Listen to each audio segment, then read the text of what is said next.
স্বৈরাচারী গণহত্যাকারী খুনি হাসিনা আমাদের বিডিআরের ভাইদেরকে যেভাবে নির্মমভাবে রক্তাক্ত করে হত্যা করেছিল, সেই বিচার কিন্তু আজ পর্যন্ত আমরা পাই নাই।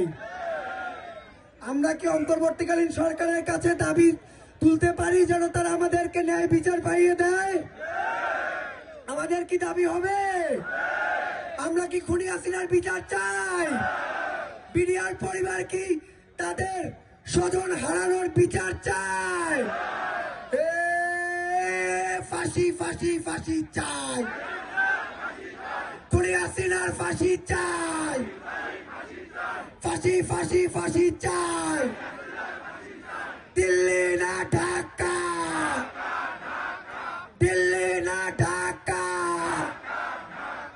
ভারত না বাংলাদেশ, ভারত না বাংলাদেশ।